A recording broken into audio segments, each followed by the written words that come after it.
Olá pessoal, aqui é Elson Azevedo e hoje nós temos mais um episódio do Mente Zen Podcast, o seu desfragmentador de discos. Tudo bem, Verinha? Tudo ótimo. Hoje a gente tem uma convidada super especial, a doutora Mariana Schweitzer.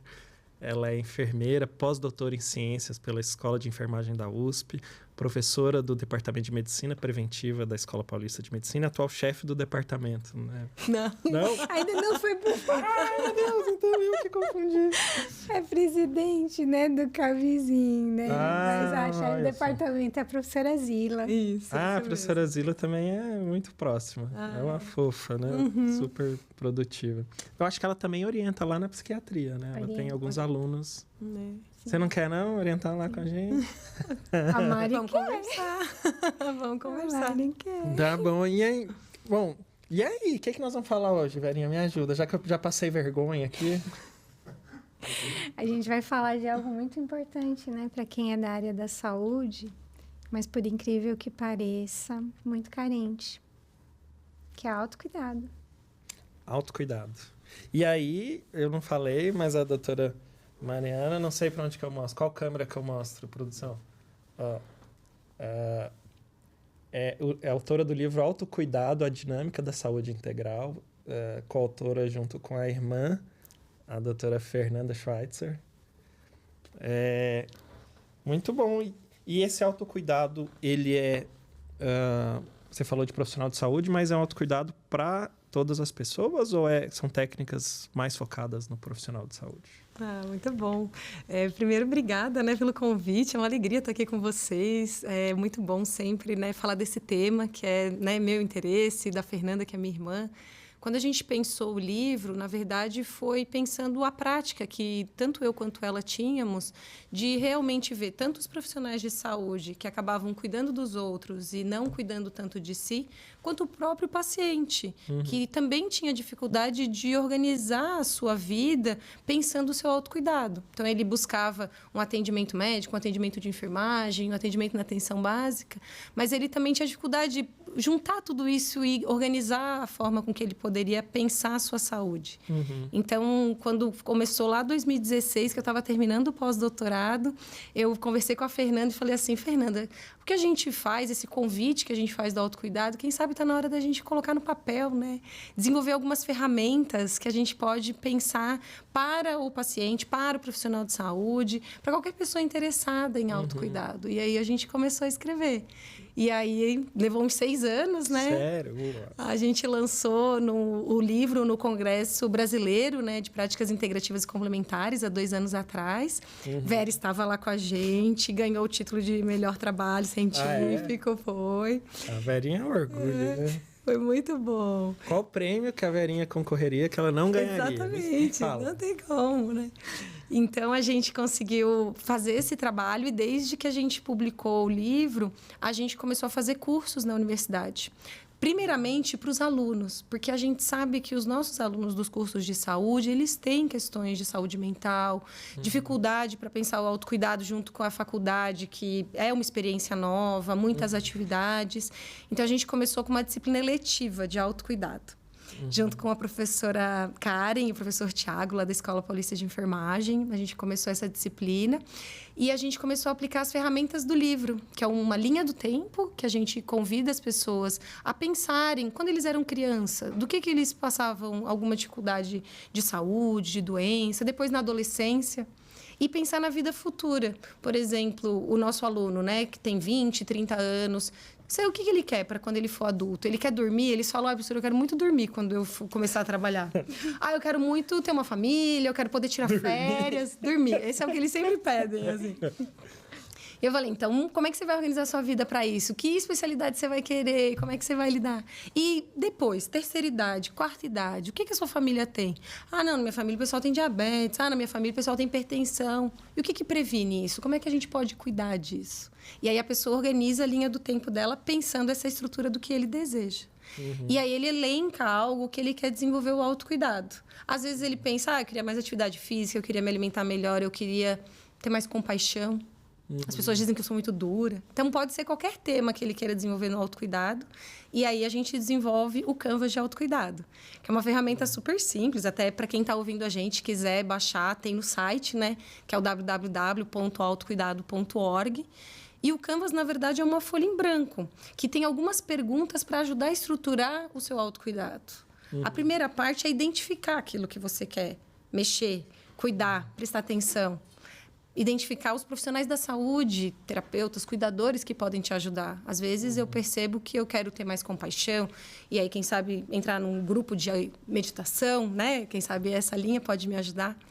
E a partir desse momento que você identifica, a tendência nossa, né, de maneira geral, vale para o aluno, vale para o profissional de saúde, é não querer, não, eu não quero mais ter ansiedade, eu não quero mais ter preguiça. Eu falei, mas gente, não dá para tirar essas coisas, assim, isso faz parte da gente. Mas o desejo é meu, eu posso escolher. Exatamente.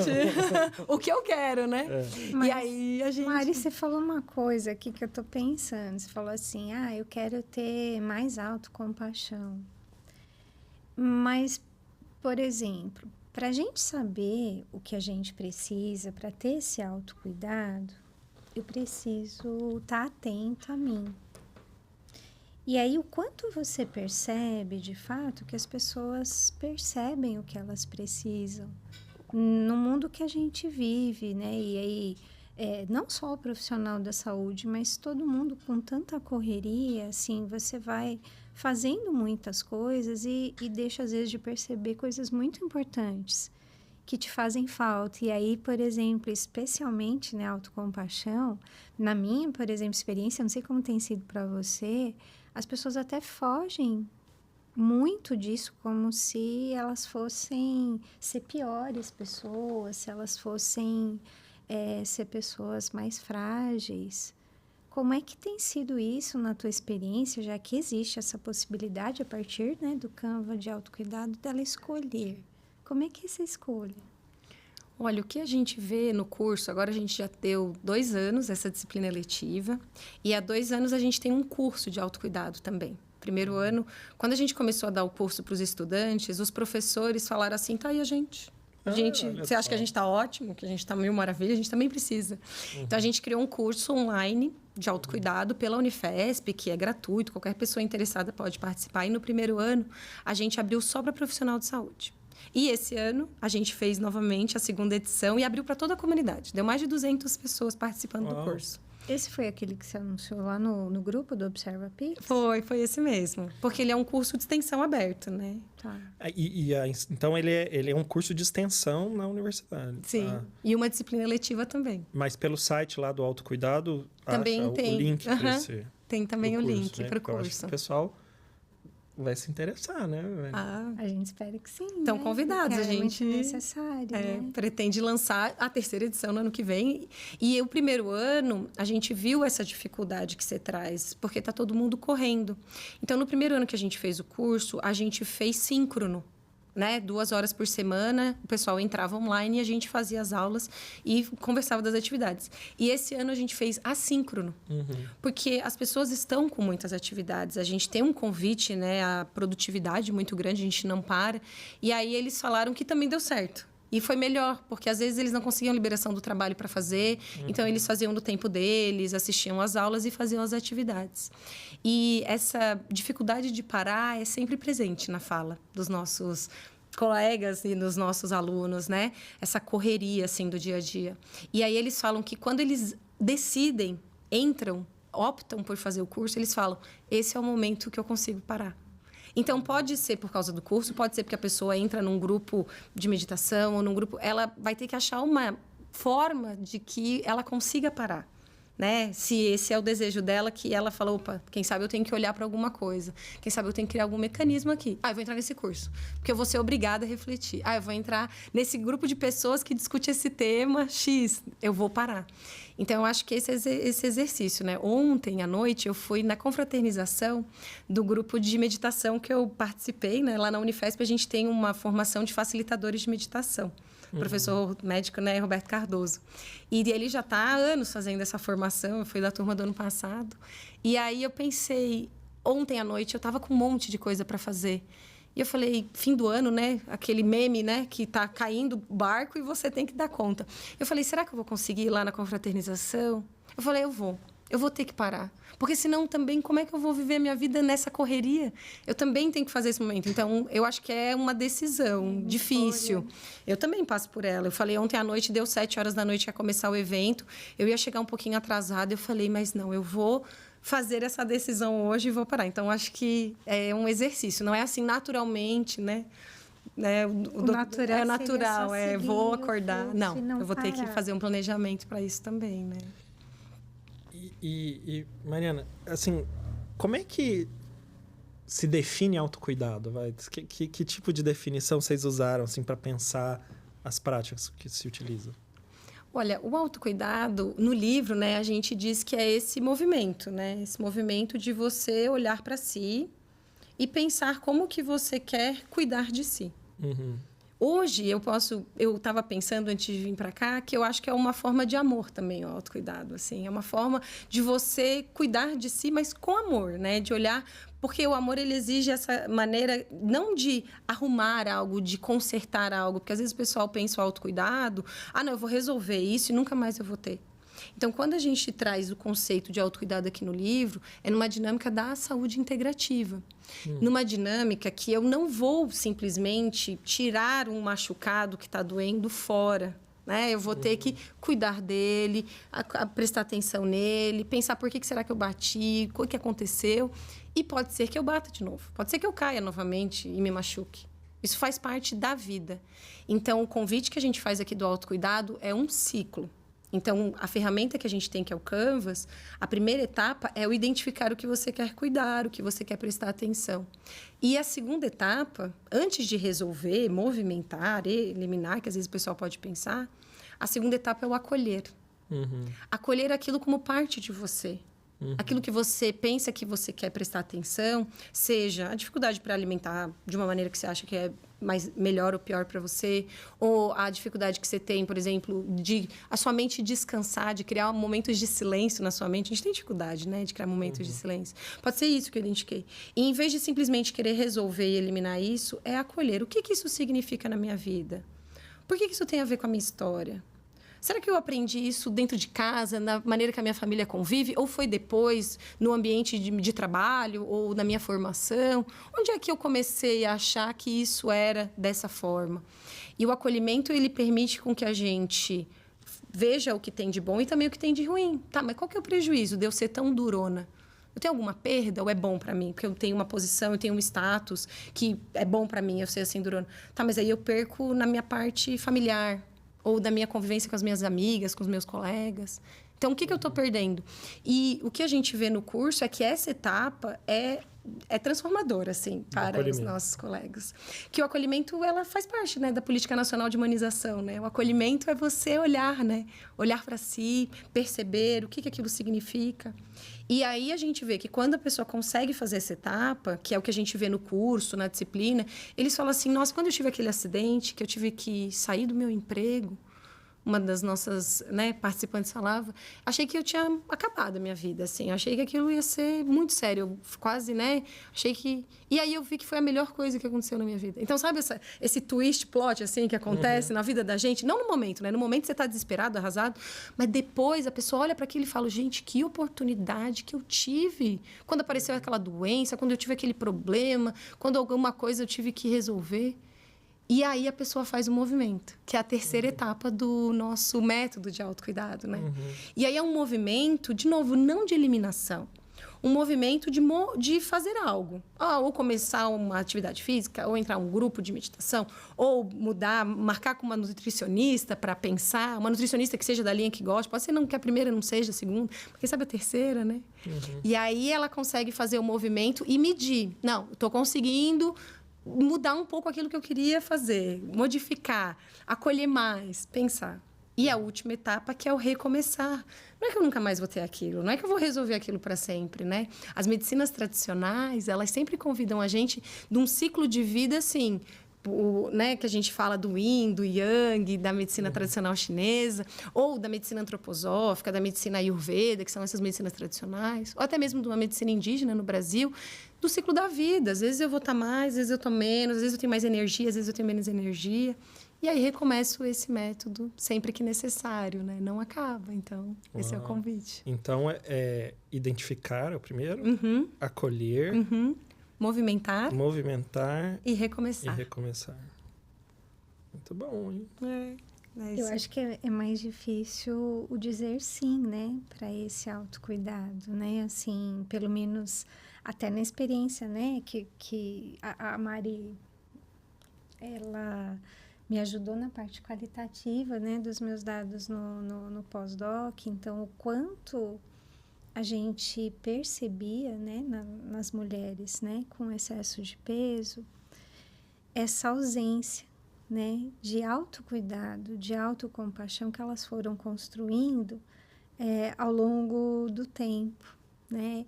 Até ontem, por conta, né, de um grupo que a gente tem no hospital, tava relembrando uma das frases que me marcou muito, de uma das participantes que disse, né, que para mim é muito profunda e filosófica.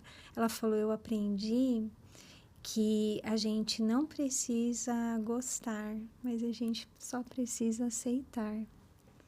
Né? Então, foi um primeiro passo, assim, para poder se aproximar de si mesma. E ela estava falando de algo dela mesma. Do corpo. Foi muito lindo esse trabalho que a Vera fez, né? Que ela acompanhou essas mulheres que tinham, né, excesso de peso, uma obesidade, e fazia os grupos de Mindfulness e Mindful Eating. E quando a gente foi ver os dados qualitativos, o que elas falavam, foi uma grande mudança. Eu acho que nenhum número poderia medir o que elas trouxeram. Eu lembro também, além dessa frase, de uma das mulheres que ela falava assim: eu percebi que eu estava fazendo com a minha neta o que faziam comigo, que era falar para a neta dela que quanto mais ela comia, melhor era, e que ela estava orgulhosa, e que a menina estava empanturrada, assim, de tanto que comia, porque, né, era uma coisa boa comer. E aí ela percebeu, e naquele momento ela viu que ela não precisava fazer com a neta dela esse comportamento, e que ela podia quebrar aquele ciclo da família dela. Gente, isso foi muito marcante. É muito interessante, é muito. Foi muito marcante porque era uma senhora de 60 anos, ela cuidava da netinha. E foi durante um momento de prática que ela teve esse flash da infância, recordando uma cena que se passou com ela. E aí ela percebeu que ela estava reproduzindo. Ela voltou completamente diferente na semana seguinte. Que é por amor, né? Quando você falou, né, do cuidado ser por amor, porque, assim, ela sofreu aquilo a vida inteira e ela estava levando para a netinha dela. E ela não tinha percebido isso. Então, foi muito mágico, porque ela transformou a vida dela e ela permitiu, a partir dali, que a netinha tivesse uma outra possibilidade, porque ela mudou a atitude. Então, é o cuidado dela e o cuidado, né, do outro. Eu percebo muito isso quando as pessoas, por exemplo, às vezes vêm, então, assim, perguntam: você cozinha, né? Normalmente, eu não encontro autocuidado nas pessoas que não cozinham. É muito comum. Você não encontra? Não encontro as pessoas cozinhando. Quando elas têm, elas cultivam o autocuidado. O Mia Couto fala, né, assim, cozinhar é um ato de amor, que seja para você, que seja para o outro. Então, é uma mudança de chave muitas vezes quando a gente percebe isso, né? Então, o que eu estou fazendo por mim, o que eu estou fazendo pelas pessoas, né, mais próximas. Então, o cozinhar, né, o que você coloca ali no que você está fazendo. Então, essa coisa, eu não gosto de cozinhar, não vou para a cozinha, talvez tenha alguma coisa aí também de autocuidado que precise ser revisto, né? Para que esse sim, né, de, não, eu vou me cuidar e aí me abrir para poder percorrer qual é o caminho, do que eu vou cuidar nesse momento, né? Porque às vezes tem muita coisa, né, para estar cuidando. Então, acho que, assim, vocês terem colocado didaticamente, né, organiza melhor, né? Principalmente quando você está mais desorganizada, né? Não, isso mesmo. Mas eu acho que a gente precisa divulgar para o nosso time o curso de autocuidado, né? Sim. Quando é que vai ter inscrição de novo? A gente sempre lança o curso no dia 24 de julho. Tá. Que é o Dia Mundial do Autocuidado. Porque o autocuidado, pela Organização Mundial da Saúde, ele é algo que você deve fazer 24 horas por dia, 7 dias na semana. Bonitinho. Então, eles lançaram que o dia 24/7 é o Dia Internacional do Autocuidado. Então, o que a gente fez foi lançar todo ano nessa época. E teve instituições esse ano que buscaram a gente falando, a gente vai fazer uma formação dos nossos profissionais, todo mundo vai se inscrever no curso de autocuidado e isso vai contar aqui no hospital. Eu falei, sério? Eu falei, sério. E aí eu fui para várias instituições divulgar, trabalhar com eles o Canvas, né? Convidar eles a participar do curso. Então, a gente viu que teve Secretaria Municipal de Saúde, a gente fez papel também de ajudar nessa divulgação. O que a gente quer é que as pessoas realmente utilizem esse material, né? E a gente viu que deu certo, os dois formatos, porque podia não dar, né? A vida é muito corrida. Então, o que acontece? A gente faz aulas curtas, né? Até 30 minutos para a pessoa assistir. E aí, convida elas a ouvir podcast durante a semana, a ler um texto curto, né? No livro, a gente tem um caso, que é o caso do seu Anastácio. Então, a gente convida eles a lerem aquele caso para eles já irem pensando no caso deles. A gente coloca eles também para fazer meditação. A gente desenvolve as 9 atitudes do Mindfulness com os vídeos do Jon Kabat-Zinn e também com convidados, né? Então, o professor Yuri, doutor Yuri agora, né? Trabalha com a gente, porque a gente tem um grupo de meditação lá na universidade, né? Que é o Yuri, que ele é da escola, e também os alunos vêm e participam, né? Junto com outro psicólogo, que é o Fábio. Então, eu, o Fábio e o Yuri, a gente tem esse grupo de meditação na escola. E aí, a gente pensava assim, nossa, esse grupo tá aqui toda semana, às vezes tem semana que não dá, que a gente tá com muito corrido, na pandemia ficou online, mas é um espaço de parada. Toda quinta-feira agora é de terça, a gente fez uma disciplina eletiva. E aí a gente fica com o grupo. E aí essa semana, um aluno nosso, que ele está terminando o doutorado, ele mandou os agradecimentos. Sabe aqueles agradecimentos que a gente escreve no doutorado, assim? Aí ele escreveu assim, queria muito agradecer a doutora Mariana, ao doutor Yuri, ao Fábio, por esse momento de parada que era o grupo de meditação. Que legal. Aí a gente olhou assim e falou, olha, realmente, a gente acha que é algo assim, que fica solto, mas ele tem efeito na vida das pessoas, né? Então, um grupo de meditação, o grupo esse curso do autocuidado, né? Os relatos que a gente tem das pessoas no final do curso, a gente fala, existe demanda sim, as pessoas querem. E às vezes elas não sabem onde procurar. Exatamente. Então, e lá na universidade, além disso tudo, a gente ainda fazia grupos de autocuidado. E a gente levava isso para as unidades básicas de saúde. Então, a gente tinha um projeto PET de extensão, né, no território. E aí, a gente, junto com os idosos, a gente ia desenvolvendo o autocuidado, junto com os agentes comunitários de saúde. Então, a gente vê que precisa mesmo falar desse tema, né? Cada vez mais. E não um autocuidado que seja, assim, de controle, de poda, de dizer isso está certo, isso está errado. Um autocuidado que desenvolve essa autonomia do indivíduo, esse empoderamento, essa compreensão de si, do que ele gostaria de explorar. E aí constrói junto essa linha, né? Então, acho que esse é o que a gente tenta trazer aqui. A linha da vida é essa ferramenta de exploração. Exatamente. Quando ele pensa na infância, quando ele pensa na adolescência e quando ele pensa lá na frente como é que ele quer ser um idoso. Porque a gente sempre fala, né? A pessoa não quer ter Alzheimer, tá? O que previne Alzheimer?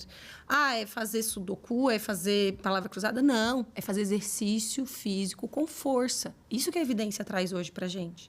Então, se eu não quero, eu vou ter que pensar com meus 60 anos se eu tô fazendo atividade física com força. Porque se eu não fizer, eu vou perder massa magra e isso influencia.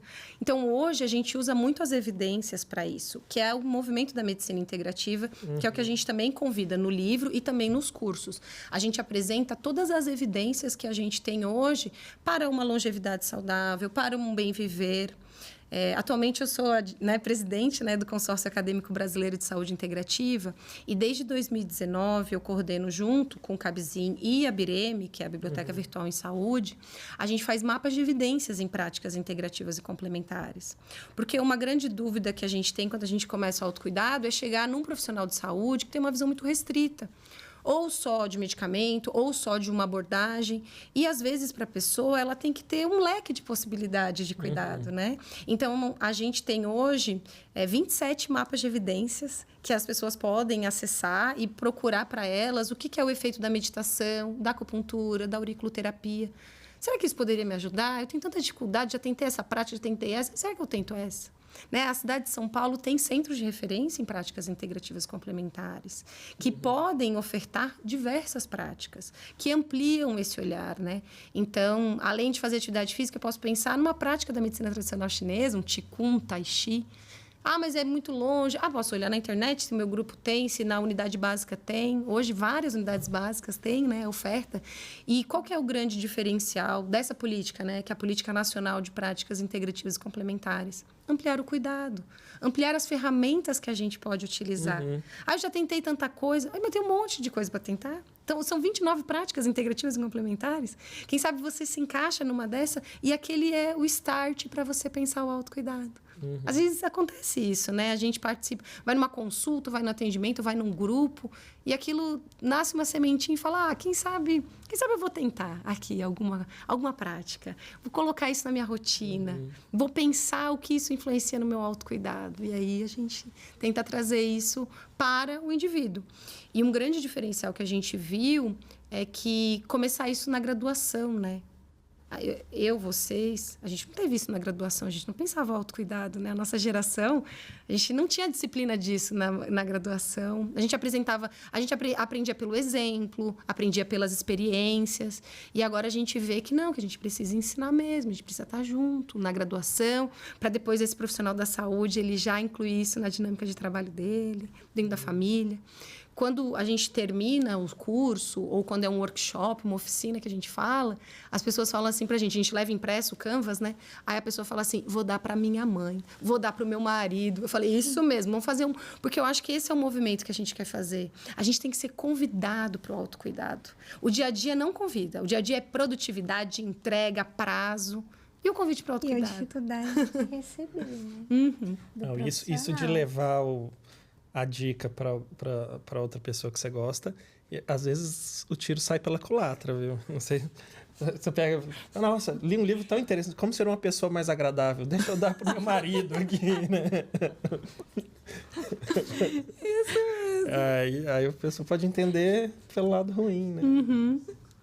Mas, assim, eu acho que é um desafio. Não sei como tem sido sua experiência, Mari, assim... Você tem encontrado mais resistência para o autocuidado entre os homens, entre as mulheres, numa categoria profissional ou numa faixa etária? Como vocês têm visto essa dificuldade de aderir ao autocuidado? Olha, de maneira geral, o maior número de participantes que a gente tem são mulheres, né? Assim, seja na disciplina de graduação, seja nos cursos, seja nos workshops, quem participa. Mas, ao mesmo tempo, quando o homem entra e faz, ele dedica 100%, assim. Você vê que eles sempre terminam o curso, sempre entregam os trabalhos. Exatamente, é como na nutrição. Não é? É mais difícil eles virem, mas quando eles vêm... Tá feita a decisão ali, né? Então, são mais disciplinados, aparentemente. Acho que eles estão 100% naquela entrega de fazer o trabalho, né? Isso não quer dizer... O que a gente vê hoje, e eu vejo isso até na fala de alunos da graduação, assim, é tão estruturado essa ideia de que a mulher faz o cuidado, que todo mundo perde na sociedade, né? Mas é uma realidade, né? Isso ficou tanto tempo, né? A Collier, que é uma pesquisadora da enfermagem, né? Ela fala muito disso, assim. A prestação de cuidados, ela sempre foi de um gênero, né? Tem essa característica do feminino. E aí a sociedade toda perde, porque daí o homem não se cuida, o homem não cuida do feminino, sabe? Não cuida da mulher e a mulher fica ali sobrecarregada. E eu vejo isso até nas minhas alunas de graduação. Esses dias a gente estava tendo uma aula e elas estavam explicando a Política Nacional de Diabetes, falando assim, porque a mulher acaba cuidando dos outros, não cuida de si. Eu falei, mas por que ela cuida dos outros? Porque tem outras pessoas que não estão cuidando. Por que ela que cuida da casa? Porque não está dividido, né?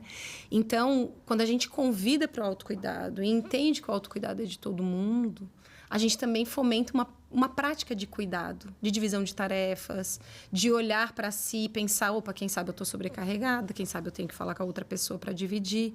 E a pessoa que está lá para ser dividido também recebeu o convite, né? Não, quem sabe a gente tem que dividir as tarefas. Não é algo fácil, né? É estruturado, é muito difícil lutar contra isso. Mas, às vezes, pode partir dessa demanda, né? Dessa necessidade ali do indivíduo de que não dá para viver mais 20 anos desse jeito. Eu não quero ter problema. Os nossos alunos, por exemplo, eles têm muito problema de estômago, assim, que eles são muito nervosos, prova, né? Não posso viver a vida toda assim. O que eu vou fazer? Descobri que se eu faço atividade física direitinho, se eu como direitinho, melhor. Então tá bom. Então como é que a gente vai chegar nisso? As mulheres que têm filhos, né? Olha, eu sobrecarrego. Tá, e como é que a gente vai dividir isso? Como é que vai fazer essa divisão? Então, eu vejo que quanto mais a gente fala desse tema e constrói uma prática, uma política de cuidado, né? A gente consegue mudar minimamente, né, as raízes que podem, né, fazer essa diferença lá na frente. E como é que você enxerga isso do convite, né? Porque, como você falou, a gente está sendo bombardeado de demandas, seja demandas de trabalho, seja demandas para monetizar a nossa atenção, né? Do tipo redes sociais, etc., para expor a gente a propaganda. O que você acha que faz com que a pessoa aceite esse convite? Porque é uma escolha que vai, digamos, diminuir o tempo para outras coisas, né? Seja, vou diminuir o tempo de trabalho para fazer o autocuidado, ou vou diminuir o tempo de ver vídeos do Messi no YouTube para fazer autocuidado. Como é que você acha que esse convite... Que elementos podem fazer com que esse convite seja mais bem sucedido, assim, no sentido de que a pessoa compre essa ideia? Olha, o que eu vejo e que a gente trabalha muito até na meditação, assim, muitas vezes é o próprio sofrimento que traz. É por uma demanda, assim. É que a pessoa está tudo bem e aí ela vai, então vou incluir isso aqui na minha vida. Não, ela tem uma demanda, ela tem algum ponto dela que incomoda. Que gera um conflito, que gera uma insatisfação. E é a partir desse sofrimento, desse incômodo, é que ela vem para o autocuidado. E aí a gente até tira um pouco esse conceito de bom ruim, que a saúde é boa e a doença é ruim. A doença, para as medicinas tradicionais, ela faz parte da vida, né? A gente vai ter a saúde e quando a gente tem estressores, dificuldades, muda o tempo, chove, fica frio, o corpo pode ter uma doença. Então, essa ideia de que a doença é ruim, ela também foi muito construída ali na Idade Média, né? Essa ideia, né, de, é ruim, eu estou pagando por algum pecado, eu tenho alguma dificuldade. E, às vezes, quando a gente trabalha numa perspectiva mais de medicina tradicional, a doença pode ser um convite para o cuidado. Então, uma pessoa, ela chega no autocuidado, às vezes, por esse convite, por uma doença que aparece, por algum problema que aparece. Às vezes, não uma doença com diagnóstico, mas, assim, um desconforto, um incômodo. Então, a gente passa a olhar para isso também com um olhar acolhedor. Uma ideia de agradecimento. E no final do curso e das atividades, as pessoas falam isso. Nossa, isso apareceu para mim, isso foi uma coisa boa que apareceu para mim. Eu sei que na época foi ruim, eu sofri, mas foi bom. Hoje eu penso a minha vida de uma maneira diferente. Então, a gente entender também que quando eu fico gripado, ou quando eu tenho algum problema, aquilo pode ser uma experiência para eu repensar a minha rotina, para eu pensar, olha, eu tenho casos que eles contam assim, eu percebia que todo novembro eu ficava doente. Olha que interessante. Todo novembro eu ficava doente, uma médica falou para mim. E aí eu percebi que é porque eu estava muito cansada. Eu corria. No todo chegava novembro, o corpo cansava, não dava mais conta. E aí ela começou a fazer um trabalho de tirar férias em outubro, setembro, para ela poder descansar antes e aí o corpo ficar bem. Olha o convite que aconteceu ali. Ela conseguiu reorganizar a rotina dela, a dinâmica de família dela, para ela não ficar doente, porque ela percebia que era por desgaste. Então, essa ideia que as medicinas tradicionais elas fazem, ela foi muito tempo esquecida. Foi retomado, né? Já na década de 70, no Brasil, com a Política Nacional de Práticas Integrativas e Complementares. E é um convite que a gente deve fazer hoje. Será que eu não posso aproveitar melhor isso que está acontecendo comigo? Olhar... Não, eu sempre digo, gente, não é para a gente deixar... que lindo. Romantizar. Não é para romantizar. É assim, o que eu vou fazer com isso? Eu posso só ter o sofrimento ou eu posso... ver uma oportunidade aí de cuidado.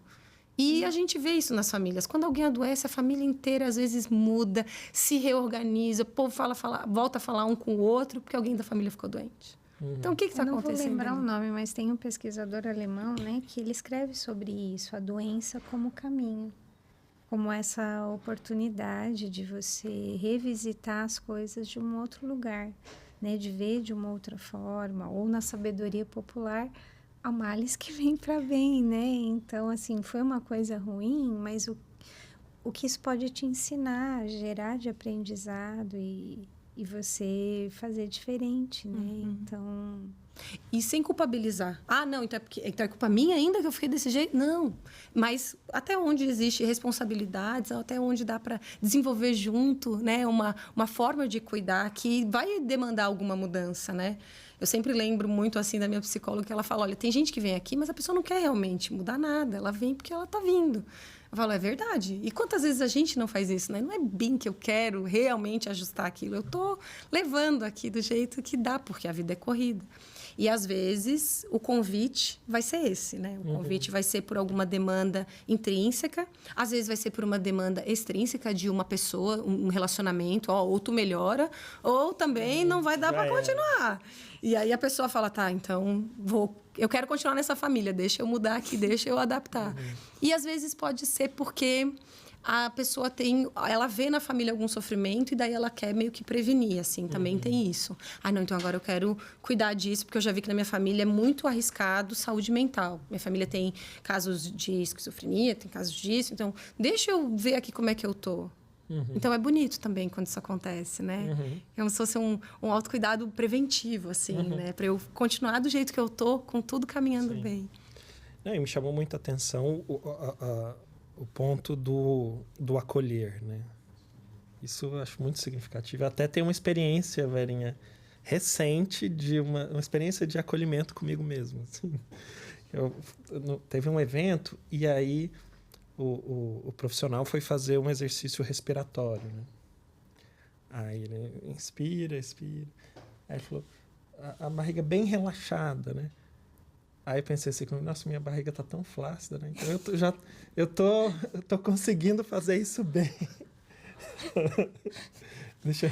Uma aceitação da minha barriga flácida, porque facilita para a expiração relaxada do mindfulness. É isso mesmo. Ele sempre fala, a barriguinha do Buda é sempre bom, não é ruim, vão não. Eu acho que isso me veio na cabeça porque a pessoa que estava fazendo essa experiência, talvez até alguém para a gente convidar, era um palhaço. É um palhaço que faz ações de saúde, assim. Olha que legal. Foi muito divertido. Mas, enfim, aceitação, né? Não, e quando a própria Política Nacional de Humanização ela vem em 2006, as pessoas tiveram muita dificuldade para compreender o que é essa Política Nacional de Humanização. O que é ser humano? Como assim? Eu tenho que ter uma política para isso? Eu tenho que ter uma política para dizer que eu preciso acolher as pessoas? Eu preciso acolher no sentido não só de ouvi-la, ver qual o encaminhamento que ela precisa, mas até quando a gente pensa o espaço físico de um serviço de saúde, ela poder saber para onde ela vai, uma faixa que tem uma cor, isso é Política Nacional de Humanização. Isso é a gente pensar como que aquela pessoa pode ser melhor atendida no serviço. E, para a gente, como é que eu posso melhor atender as minhas necessidades? Eu sei que eu preciso dormir, eu sei porque eu preciso comer, que senão eu vou, né? Eu sei que eu preciso ter convívio social. A gente sabe hoje o que é necessário para um bem viver. Agora, a prática é muito difícil. E para poder, na prática, chegar, tem que ter o acolhimento. Mas é interessante, né? Que, por exemplo, quando você vai estressando mais, se sobrecarregando, você vai abandonando as coisas que te nutrem, que te fariam bem, para ficar só com as coisas que te desgastam, né? Que eu tenho que. E aí você vai adoecendo, né? Então, o quanto poder estar atento a essas necessidades pode prevenir males maiores, né? Eu acho que o desafio é um pouco esse, né? Porque a tendência é a inércia, né? Porque mudar as coisas, mudar a rotina, também exige um grau de estresse, exige energia, né? Normalmente você ficar na inércia, ficar na mesma, é mais... normalmente você poupa energia. Agora, é por isso que eu fico pensando, né? A importância de fazer esse inventário com você mesmo com alguma periodicidade, porque às vezes... Durante algum tempo, aquela rotina daquele jeito foi a melhor estratégia, foi o mais eficiente. Mas e agora? Será que está sendo, né? Assim, ou de um jeito mais poético. Às vezes o que eu sempre sonhei foi esse caminho aqui, e eu tô trilhando esse caminho e de repente talvez não seja mais. Sim, porque a gente muda, né? Então é impermanência, né? Nossa, das nossas necessidades, também dos nossos gostos, o que faz sentido num determinado momento deixa de fazer. E abrir mão desses conceitos, né? Que a gente pode ter estabelecido para a gente mesmo, né? Eu quero ser essa pessoa, eu quero ter esse título, eu quero ter esse cargo. E aí a pessoa vê que esse cargo vem junto com um pacote de coisas. E de abrir a mão de outras atividades, você fala, não sei se é isso que eu quero agora. Quem sabe eu vou olhar outra coisa. Né? Então, eu acho que essa dinâmica de sempre mudar, de flexibilidade, de resolução de problemas, né? Que são as habilidades de vida, né? Que a gente fala, né? As 10 habilidades de vida, elas são muito importantes para a gente poder colocar ali, num certo momento, uma forma de avaliar. Não, realmente era o caminho que eu queria seguir. Opa, não está mais sendo. E agora? Será que eu vou abrir mão de tudo? Do que eu vou ter que abrir mão? Então, o que a gente tem feito, além desse trabalho todo com o nosso jovem que está na universidade, a gente desenvolveu também uma história em quadrinhos. Provavelmente ano que vem vai sair. Aí vocês chamam, eu volto, né? Para falar da história em quadrinhos. Que é onde a gente desenvolve as 10 habilidades de vida, que inclui, né? Resolução de problemas, inteligência emocional, autoconhecimento, né? E aí a gente desenvolve também o Canvas de autocuidado para os adolescentes. E tudo isso a gente fez porque um pedido do Ministério da Saúde, numa chamada de 2021, foi de identificar programas de inteligência emocional, habilidades de vida e autocuidado para prevenção da ideação suicida. Porque a gente tem isso como a segunda maior causa de morte, né, para o adolescente. E a gente viu, por causa dessa pesquisa, que vários programas que desenvolvem inteligência emocional, habilidade de vida, junto com a meditação, junto com o autocuidado, eles podem sim diminuir a ideação suicida do adolescente. Então, a gente precisa investir nisso. Então, às vezes, para a gente poder repensar uma rotina ou ver que não está legal, a gente voltar nessas habilidades de vida, como é que está a minha inteligência emocional, como é que está a minha habilidade de autocuidado, porque pode ser esse uma forma de você conseguir, quem sabe aqui está ganhando muito, aqui está perdendo muito, vamos para um outro caminho, né? Então... muito legal. Eu não sei se você conhece, tem um colega em Porto Alegre, ele é psicólogo, Breno Irigoyen, que é o nome dele, ele está terminando o doutorado dele, desenvolvendo habilidade socioemocional nas escolas. Ai, que lindo! Em Porto Alegre. Eu não conheço, mas eu vi inúmeros trabalhos, somente um do Brasil, então provavelmente dele vai ser o segundo que a gente consegue... Ele tá terminando, é um trabalho bem bonito, ele já fez com centenas de... gente... E ele trabalha muito com ACT, né? Que é a terapia de aceitação e compromisso, né? Então, tem a ver com os valores de vida. Então, vai ser bem bonito. Muito lindo. Acho que cada vez mais a gente vai ver esses projetos crescerem, né? Porque eles são espaços de convite para o olhar para si, né? Um olhar de entender que, quem sabe, eu não tive isso muito onde eu cresci, no meu convívio familiar, não era dessa forma que aconteciam as coisas, mas eu posso desenvolver essas habilidades. Né? Seja na escola, seja na universidade, né? Quando a gente tem um curso como esse na universidade, ou depois incentivar isso porque você tem filhos, e aí o filho vem com essa demanda, e daí você, também vou ter que trabalhar com as crianças é mais fácil, né? Porque boa parte, né, de traumas e problemas que surgem na vida adulta, eles aconteceram lá atrás, né? E aí a criança ela é mais aberta, assim, né? Mais pura para poder aprender algo como o próprio reconhecimento, né, dos sentimentos. Muitas escolas já estavam trabalhando com isso. Você vai evitar muitos problemas futuros, né? Então... É isso, né? O autocuidado, ele pode começar cedo, né? Pode. Com as adaptações, óbvio, da idade, mas quanto mais cedo, melhor, né? Não, e tem muitos pesquisadores que eles falam hoje, né, que para casos de criança, por exemplo, o que a gente tira muito da criança é a capacidade dela de resolver problemas. Então, quando você consegue desenvolver com a criança soluções, para ela pode ser uma solução de um brinquedo, uma solução de andar no mato e vem um obstáculo. Fazendo um passeio no parque e vem um obstáculo. E agora? Como é que a gente vai fazer? Quando você desenvolve isso com a criança, você está desenvolvendo essas habilidades de vida e está desenvolvendo a competência dela de entender que ela pode, sim, olhar para si, cuidar de si, né? Prestar atenção. E aí isso reverbera numa vida adolescente, onde ela vai poder também tomar decisões que podem ser melhor para ela ou não. E depois numa vida adulta de cuidado, né? Então... muito legal. E onde é que a gente encontra o livro? Quem estiver interessado, né? Esse material, ele tá... Esse eu ganhei mesmo, de verdade? Sim, trouxe para você. Vou querer... Com certeza. A gente, para facilitar o acesso das pessoas a essa informação, eu e a Fernanda, a gente criou um site, né? Que ele é o www.autocuidado.org. E lá você tem o link para comprar o livro na Amazon, direto com a editora. Ou então, usar só as ferramentas. Ver os vídeos que a gente tem, todos os vídeos. E aí, usa as ferramentas como você quiser para desenvolver o seu autocuidado. Então, quem quiser, é só entrar lá no site. Que solidário. É verdade. A assistência ela tem que ser dessa forma, né? Não pode ser diferente. Muito bom. Adorei, Mariana. Nossa, Verinha, você sempre trazendo pessoas maravilhosas, né? São super pessoas especial. super queridas, né? Assim, parceiras, né? Anjinhos que a gente tem aí no caminho. E assim... realmente muito sintonizado com o que a gente tenta fazer aqui no Mente Zen, né? Sim. Eu que agradeço, gente, essa oportunidade. Muito bom trocar com vocês. Estamos juntos aí, né? Construindo. Para cultivar, né, o autocuidado. E vamos convidá-la para vir mais vezes, né? Com certeza, Muito né? bom, adorei. Super obrigada por ter encontrado essa brechinha na sua agenda para poder falar um pouquinho, né, de um tema tão importante. Obrigada, gente. Fica o convite. Quem quiser mais, a gente volta sim. Já aceitei o convite. www.autocuidado.org.br? Não, só .org mesmo. www.autocuidado.org.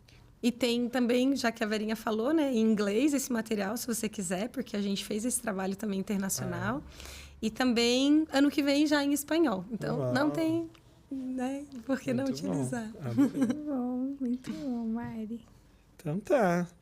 Com isso, a gente encerra mais um episódio do Mente Zen Podcast. A gente se vê no próximo vídeo.